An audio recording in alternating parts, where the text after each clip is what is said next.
चल रही है, हम जीवन को कैसे उन्नत बनाएं कि जिससे हमारे जीवन में पुण्य ही पुण्य की वृद्धि हो, क्योंकि पुण्य की वृद्धि हमारे जीवन में आवश्यक है। जब तक हमारे जीवन में पुण्य की वृद्धि नहीं होगी तब तक कोई कार्य सफल नहीं होता है। तो ऐसा लिखा है कि जो जिन्हें भगवान की पूजन करता है उसके असह्य बात कोड़ आदि घोर दुख देने वाले दुख नष्ट हो जाते हैं। भगवान जिन्हें की पूजन करने से मनुष्यों के सागनी डाकनी भूत पिशाच दुष्ट शत्रु आदि से उत्पन्न हुए समस्त उपद्रव नष्ट हो जाते हैं। भगवान तीर्थंकर परम देव की पूजन करने से बदबंधन से होने वाले दुख तथा सर्प विष आदि से उत्पन्न होने वाले मनुष्यों के दुख नष्ट हो जाते हैं। इसलिए अपन लोगों को ऐसी पूजन भक्ति करने के जब भी अवसर प्राप्त होते हैं तो अवश्य करना चाहिए। अब कई लोगों के मन में एक प्रश्न आता है कि मंदिर में हम जाते हैं तो घंटा बजाते हैं, तो क्यों बजाते हैं, उसका क्या कारण है? तो घंटा ध्वनि प्रदान करने वाला एक वाद्य यंत्र है। क्योंकि कई लोग हैं जब घर में विवाह आदि होता है तो बाजे वगैरह बजते हैं, कोई जन्मोत्सव होता है, कोई और होता है, लेकिन कई बार मांगलिक क्रियाएं मंदिर में हो रही हैं, लेकिन उसमें कई बार सूना सूना सा लोग उत्साहहीनता से कार्य करते हैं। जबकि भगवान का जब अभिषेक होता है तो अच्छे से घंटा बजाना चाहिए। एक झल्लरी यंत्र होता है और घंटे को भी वही मानते हैं झल्लरी यंत्र जैसा। झल्लरी यंत्र को जब किसी वस्तु से बजाते हैं उसकी देखो ध्वनि जहाँ तक उसकी ध्वनि जहाँ जहाँ जाती है वहाँ के लोग के रोग ठीक हो जाते हैं। तो ये घंटा भी उसी ध्वनि का प्रतीक है। दूर दूर जो लोग रहते हैं वह आवाज सुनकर आ जाते हैं कि अभिषेक हो रहा है, तो लोगों को मालूम चल जाता है। कई बार हम लोग भी हैं, सुबह से जब अंधेरा आदि रहता है, जब घंटा बजने लगता है तो हम लोग समझ जाते हैं लोग मंदिर में आना शुरू हो गए हैं। तो एक प्रतीक है वह घंटा कि जिस प्रकार से किसी घर में जाते हैं ना अपन घंटी बजाते, तो जैसे निश्चय निश्चय बोलकर जाते हैं ना मंदिर में, क्योंकि देव आदि रहते हैं तो निश्चय निश्चय बोलना आवश्यक है। और जब वापस जाएं तो अस्सई अस्सई बोले। ये क्योंकि देव आदि भी रहते हैं ना, जैसे यहाँ पर है कई लोग अशुद्धि वगैरह करते हैं पंचकल्याण के पंडाल आदि में भी, या विधान हो रहा है, कोई अनुष्ठान हो रहा है या मंदिर आदि में, तो उन्हें ऊपरी बाधा हो सकती है, क्योंकि देव वगैरह रहते हैं और वो रक्षक देव होते हैं। एक बार एक महिला ने ऐसा ही किया कि वह आ गई, बिना बाधा की बात थी, उसको ऊपरी बाधा हो गई। अब लोगों ने खोजबीन की, पता लगाया कहाँ गई थी तुम, तो पता लगा कि एक इमली का वृक्ष था, वहाँ उसने कुछ अशुद्धि के काम किए, तो उसके कारण से उसको ऊपरी बाधा हो गई थी। इसलिए हमेशा जैसे पीपल का वृक्ष रहता है, नीम का वृक्ष रहता है, पीपल नीम इमली, इन वृक्षों में खास तौर से उनके इर्द गिर्द आसपास ऐसे कोई काम नहीं करना चाहिए अशुद्धि वाले। वैसे तो आप कहीं भी जाओ, चाहे मंदिर में जाओ चाहे अन्य कई ऐसे कार्य करते तो निश्चय निश्चय बोलना चाहिए।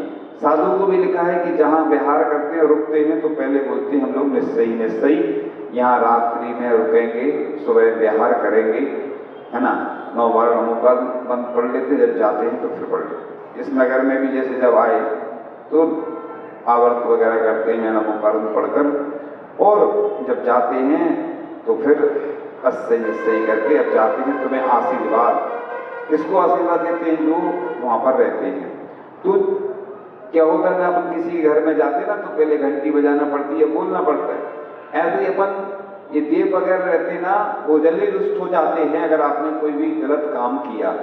इसलिए अपन को जब भी मंदिर में जाते हैं तो उन्हें बोला निश्चय निश्चय, और आते हैं जाते मतलब वहाँ से जब वापस जाते हैं तो अस्से से। तो एक घंटे की बात चल रही थी कि जिसकी ध्वनि हमारी निर्मलता, संवेदनशीलता, असीम आस्था, भक्ति की भाव विहरता और अटल विश्वास आदि मानवीय गुणों के विकास की परिचायक है। तो जैन धर्म के अनुसार जब घंटे पर नमोकार मंत्र एवं शांति मंत्र आदि उत्कीर्ण कर दिया जाता है तब उसे झालर कहते हैं। इसको क्या बोलते हैं? घंटे को झालर। एक झालरी यंत्र का हमने बताई दिया आप लोगों को, झालर है ये। वो पूजन में आता, बाजे झालर घंटी रे मेरा मन पूजन को होए, मेरा मन पूजन को होए। तो झालर मतलब वही। अब लोग झालर का अर्थ नहीं समझते होंगे, इसलिए जब धर्म तीर्थ प्रवर्तक तीर्थंकरों का जन्म यह केवल ज्ञान कल्याणक होता है। मुझे एक प्रसंग याद आ रहे हैं। संघ में एक व्यक्ति आते हैं, कहाँ से आते थे ये तो हमें ध्यान नहीं है, राजस्थान आदि से या जहाँ से भी। तो वो क्या करते, जब भी आहार होते थे कोई मुनिराज के, तो बड़े अच्छे से भेजने आते थे, नारे लगाते और थाली बजाते हुए आते थे। इसमें कोई दिक्कत नहीं है, अच्छा है कि अगर कोई व्यवस्था नहीं हो रही तो ये तो अपनी व्यवस्था है। उत्साह होता है लोगों में, लोग कितने नृत्य करते हैं, प्रसन्न होते हैं। ये तो विशुद्धि कहलाती है। और कई लोग तो ऐसे उदासीन हो जाते हैं धार्मिक कार्यों में, और जब लौकिक कार्य होते तो बड़े प्रसन्न होते। लेकिन जब अगर धार्मिक क्रियाओं में अगर उदासीन रहोगे तो पुण्य की वृद्धि नहीं होती है। पुण्य की वृद्धि होती है, बड़ा उत्साह होना चाहिए। हमने बताया था कि एक व्यक्ति थे, कई बार सुनाया, वो अपनी जेब में हमेशा माचिस रखते थे, कपूर रखते थे और द्रव्य रखते थे, चावल आदि। कोई भी महाराज जी रास्ते मिले तो तुरंत उनने चावल चढ़ा दिया और आरती कर दी। देखो ये पुण्य बढ़ाने के साधन है। मैं हमेशा बोला करता हूँ कि जब भी स्नान करो तो इस भावना से करो कि मुझे अभिषेक करना है, मुझे शांति धारा करना, मुझे पूजन करना, मुझे आहार दान करना। और जब भी भोजन करो इस भावना से करो कि पहले 3 गम 9 करोड़ मुनिराज में से जितने मुनिराज आहार ग्रहण करते सबके आहार निरंतर आए, जितने साधु हैं, इससे आपके पुण्य में वृद्धि होगी। और मैंने कई बार बोला कि जो बीमार रहते वो औषधि दान करें और भावना भी करते रहें कि सब निरोगी रहें, सब निरोगी रहें। इन भावनाओं से ही उसके पुण्य में वृद्धि होगी। वो जो असाता कर्म चल रहा है वो साता में परिवर्तित हो जाएगा। आचार्य भगवान बोलते हैं कि 7वें गुण स्थान में जब शुद्ध मुनिराज लीन हो जाते हैं तो साता की उदीमना प्रारंभ हो जाती है। मान लो असाता चल रही, उनकी अस्वस्थ है कोई महाराज जी, और जैसे ही अगर ध्यान में लीन हो जाते हैं, विशुद्धि बढ़ती है, तो अपने आप साता कर्म का उदय आ जाता, तो ठीक हो जाते, वो स्वस्थ हो जाते। तो क्या होता है ना, पुण्य बढ़ाने के उपाय होते हैं। तो इसी प्रकार से आप लोग भी, जब भी हमने बोला तीर्थ यात्रा, जब भी कहीं जाओ, व्यापार के काम से जाओ, कोई लौकिक कार्य से जाओ, तो कोई न कोई तीर्थ यात्रा का लक्ष्य बना लो, तो आपका पाप भी पुण्य के रूप में परिवर्तित हो जाएगा। यानी कितने अच्छे लाइफ मैनेजमेंट के तरीके हैं, जीवन जीने की एक शैली है कि हम अपने जीवन को कैसे व्यवस्थित बनाएं कि हमारा पुण्य ही पुण्य हमारे पल्ले में बढ़ता जाए, हमारे अकाउंट में। जैसे पुण्य और पाप के 2 खाते होते हैं। जैसे अपन क्या करते हैं कि कोई उधार ले जाता है तो उसके नाम में लिख दे जमा, उसको बोलते हैं डेबिट क्रेडिट। ऐसे पुण्य और पाप के खाते होते हैं। अब एक व्यक्ति है, एक हॉल में जा रहा है, वो अंधा है और दरवाजा ढूंढ रहा है ऐसे करके, और जैसे ही दरवाजा आता है उसको खुजली चलने लगती, तो खुजली चलने में वो खुजली चलती है तो वो हाथ रखना भूल जाता है, तो दरवाजा निकल जाता है। ऐसे ही हमारे साथ हो रहा है, 84 लाख योनि में भ्रमण करते आ रहे हैं। जैसे ही दरवाजा था मनुष्य पर्याय मिलती है तो हम पंचेंद्रिय के विषयों में बस लिप्त हो जाते हैं और दरवाजा निकल जाता है। तो पुण्य और पाप की चर्चा चल रही थी। आप देखते होंगे कि कई लोग ऐसे हैं जिन्होंने पूर्व जन्म में बहुत पुण्य के कार्य किए और वर्तमान में पाप के कार्य कर रहे हैं, लेकिन फिर भी अच्छे फल फूल रहे। एक अक्सर लोग हमसे प्रश्न पूछते हैं कि महाराज जी ऐसा क्यों होता है कि वर्तमान में वो गलत काम कर रहे हैं और बहुत धन है उनके पास और उनकी बहुत प्रसिद्धि है। तो हम हमेशा एक ही बात कहते हैं कि अभी पूर्व जन्म में उसने पाप कर्म कम किए होंगे, पुण्य ज्यादा किए, वो वर्तमान में वह पाप के कार्य कर रहा है, लेकिन उसका पूर्व जन्म का जो पुण्य है वो उदय में आ रहा है। इसी प्रकार से वर्तमान में कोई पूजन न कर रहा, खूब आहार दान दे रहा, खूब दान कर रहा, लेकिन वर्तमान में उसकी स्थिति उतनी अच्छी नहीं है, क्योंकि उसने पूर्व जन्म में पाप के कार्य किए थे, लेकिन वर्तमान में पुण्य के काम कर रहा है। ये क्या होता है, कर्मों की एक आवादा होती है। आवादा जानते ना, बीच में अगर आवादा नहीं पड़े, जैसे आपका पुण्य एक साथ आ जाए उदय में, आपके पास इतना धन वैभव इतना आ जाएगा कि आप, कई लोगों को अटैक आ जाता ना, जैसे एकदम घबरा जाए देख के, इतना सारा धन आ जाए, इतनी सारी कार आ जाए। कई बार होता है लोगों, जैसे आपके सामने खूब सारा भोजन रख दिया जाए, आप नहीं खा पाओगे एक साथ, है खाओगे तो एक बार, है ना। चौके में होता ना, लोग महाराज जी ले लो, सब लोग एक साथ निवेदन करते हैं, लेना तो हमें एक बार में एक ही व्यक्ति से है, एक ही वस्तु एक साथ कैसे ले पाएंगे, तो हम लोग कहते तभी लोगों की भावना ये होती कि हमें जल्दी जल्दी महाराज जी ले ले। ऐसे ही क्या होता है कि पाप कर्म का उदय भी एक साथ नहीं आता है। अगर मान लो आप एक साथ कर, आप देखो कोई भी व्यक्ति बीमार होगा तो कितने लोग एक साथ रहते हैं, 2 या 4 5 से ज्यादा लोग, हमने तो नहीं सुना अभी तक। एक साथ अगर 5 लोग, वैसे तो 5,68,99,584 प्रकार के रोग होते हैं, एक साथ आते नहीं। एक अंगुल में 96 रोग होते हैं, नारकियों को भी होते हैं, तो एक साथ नहीं आते। ऐसे ही आवादा पड़ जाती बीच में, तो आपका पुण्य हो या पाप, बात चल रही डेबिट क्रेडिट की, तो दीपावली पे जैसे अपन क्या करते, क्लोज कर देते हैं अकाउंट अपना, ऐसे ही पाप और पुण्य दोनों का, अपन अगर पुण्य के कार्य करेंगे तो स्वर्ग ऊपर की ओर उठ जाएंगे, और पाप के कार्य करेंगे तो नीचे की ओर जाएंगे। और अगर ज्यादा ना पुण्य करेंगे ना ज्यादा पाप, तो इक्वल यानी बैलेंस रहेगा अपना। जैसे तराजू रहता है ना, डामाडोल होता है, थोड़ा सा वजन अगर बढ़ गया तो घर, ऐसे ही अपने पुण्य और पाप का खाता होता है। इसलिए अपन लोग हमेशा अच्छी भावना करें, सबके प्रति अच्छी सोच रखें, इससे अपना पुण्य प्रबल होगा। एक महिला थी, बूढ़ी अम्मा थी, वो जा रही थी जंगल में, एक घुड़सवार निकला उधर से, उसने कहा बेटा ये हमारी पोटली ले जाओ और अगले गांव में छोड़ देना। तो घुड़सवार ने मना कर दिया। घुड़सवार जो घोड़े वाला था वो आगे पहुंचा, तो उसके मन में आया कि वो पोटली गुड़िया दे रही थी, अपन ले लेते और लेके रफू चक्कर हो जाते, भाग जाते, मतलब उसको नहीं देते वापस। तो जैसे ही वो वापस आता घुड़सवार और कहता है माँ जी वो आप पोटली दे रही थी, अब हमें दे दो।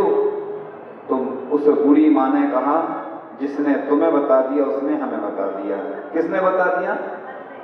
किसने? मन ने। तो पहले उसके मन में भी गलत भाव नहीं थे, ना इसके मन में थे, गुड़िया के में भी नहीं थे, उसके में भी नहीं थे। जैसे ही उसके मन में गलत भाव आए कि गुड़िया का जो पोटली है ना रफू चक्कर हो जाए, और वैसे ही गुड़िया के मन में भी आ गया, और गुड़िया ने कहा अब मुझे नहीं देना है। उसने गुड़िया ने वो पोटली नहीं दी। हाँ, तो ये प्रभाव होता है। मतलब अगर अपन अपने मन में गलत भाव आते हैं किसी के प्रति, तो उसको भी उसके प्रति भी, मतलब उसको भी अपने प्रति वैसे ही भाव आ जाते हैं। इसलिए अपन बोलते ना जाकी रही भावना जैसी, जिसकी जैसी भावना होती है वैसे ही उसको फल मिलने वाला होता है। तो अपन चर्चा कर रहे थे कि धर्म कीर्त प्रवर्तक तीर्थंकरों का जन्म या केवल ज्ञान कल्याणक होता है, तब स्वर्गों में घंटा झाला अपने आप बजने लगते हैं। भगवान के चारों कल्याणकों में चारों निकाय के देवों द्वारा 12.5 करोड़ प्रकार के घंटादि वाद्य यंत्रों की ध्वनि की जाती है। समूह शरण में भी ऐसे ही होता है। मागध जाति आदि के देवों के जो प्रचार प्रसार करते हैं, अपने यहाँ जो दिव्य घोष होते हैं ना, जो बच्चे बचाते हैं ना, अपने जैन समाज में तो कई लोग उनको कुछ और बोलते हैं, लेकिन ऐसा नहीं बोलना चाहिए। वो बाजे नहीं बोलते, उनको क्या बोलते हैं? दिव्य घोष। क्योंकि देखो आप अपने यहाँ घर में सफाई करते हो या दुकान में, आप अपने घर या दुकान में सफाई करते, और जो और लोग भी करते हैं, वो अंतर दोनों में ऐसे दिव्य घोष कहा जाता है उनको। और इससे एक फायदा होता है कि बच्चों में उत्साह भी रहता है, और बाहर जाते हैं वो मुनिराज के आगे भी चलते। कभी जब मुनिराज होते हैं, आरिकाएं होती हैं, कोई साधु संत जब नगर में आते हैं तो उनकी अगवानी करने में, क्योंकि अन्य लोग उस जो अपन राशि देते हैं उसका दुरुपयोग करते हैं। क्या करते हैं? कहीं कुछ पीते हैं, कहीं कुछ खाते हैं, जो अन्य लोग हैं। इसलिए ऐसे दिव्य घोष प्रत्येक नगर में होना चाहिए। जहाँ नहीं है वहाँ छोटे छोटे बच्चों की अच्छी टीम तैयार करके, और हमने देखा है कि जब भी मुनि महाराज यदि आते हैं आहार करके या जहाँ अगवानी होती है तो बच्चों में बड़ा उत्साह होता है और उनको प्रोत्साहन देना चाहिए। अपने समाज में एक बहुत बड़ी कमी होती है कि कोई भी व्यक्ति अगर किसी के अंदर कोई कला है तो उसको प्रोत्साहन देने वाले नहीं होते हैं, और दूसरी जगह लोगों को बड़ा प्रोत्साहन मिलता है इसलिए लोग ऊपर उठते चले जाते हैं। हमारी तो यही भावना होती है, अगर किसी को पेंटिंग अच्छी आती है तो उसकी और अच्छी प्रशंसा करो, उसको थोड़ा प्रोत्साहन दो तो वो और अच्छे से सीख जाएगा और उसको बहुत अच्छा लगेगा। कोई गाने में, कोई भजन गाता है अच्छा, किसी के अंदर और भी कला है। अभी हमने कुछ दिन पूर्व बताया भी था कि पाठशालाओं के द्वारा एक ऐसी प्रतियोगिता होना चाहिए कि जैसे आचार्य श्री के जो हाइकु हैं उन हाइकु के चित्र बनना चाहिए, और एक समण सुत्तम नाम की पुस्तक है आचार्य श्री की हमारे पास उपलब्ध है। उस पुस्तक में से याद करें लोग, आचार्य श्री ने जो समण सुत्तम का पद्यानुवाद किया था उसको जैन गीता बोलते हैं। पहले आचार्य श्री के समक्ष पहले उसका 24 घंटे से ज़्यादा का पाठ होता था। पहले हमने जब संस्मरण पढ़े बहुत सारे तो आचार्य भगवान ने बहुत प्रोत्साहन दिया, लेकिन उसके बाद से जब से बंद होगी उसकी परंपरा, लेकिन अब फिर से यह परंपरा हमें जागृत करना है कि पूरे देश की जितनी भी पाठशालाएं चल रही हैं, देश में आचार्य भगवान का जो आचार्य पद आरोहण दिवस 10 नवंबर 2022 को यानी 50 वर्ष पूर्ण होने वाले, उसके उपलक्ष्य में पूरे देश में ऐसी प्रतियोगिताएं होना चाहिए जिनमें आचार्य श्री की पूजन लिखी हो, पेंटिंग बनाई हो, भक्तियां या जो बोलते आचार्य श्री के जो संस्मरण आचार्य श्री से संबंधित जो भी हो उस संबंधित प्रतियोगिताएं पाठशाला के माध्यम से होना चाहिए। अलग से भी महिला मंडल भी कर सकते हैं, तो उससे क्या होगा कि आचार्य भगवान का हम आचार्य पद आरोहण दिवस अच्छे से मना पाएंगे। इस माध्यम से एक जागृति भी आएगी लोगों में, और प्रतियोगिताओं के माध्यम से लोग जुड़ते हैं। बिना प्रतियोगिताओं के लोगों को लगता ही नहीं कि अपने मन से कि हमें कुछ करना है। कंपटीशन होता है तो लोग तरक्की भी करते हैं। जब तक कोई व्यक्तिगत कंपटीटर नहीं होता है ना तो वो तरक्की नहीं कर पाता। क्लास में होता ना, एक दूसरे को देखते हैं कि अरे हमसे आगे बढ़ रहा है। बिजनेस में भी यही होता है, छोटा सा विषय लेकिन बहुत अच्छा विषय और भजन के साथ जिन वाणी स्तुति करते हैं। जिन वाणी के ज्ञान ते सूझे लो कानो, सो वाणी मस्तक नमो सदा देत हूँ दो।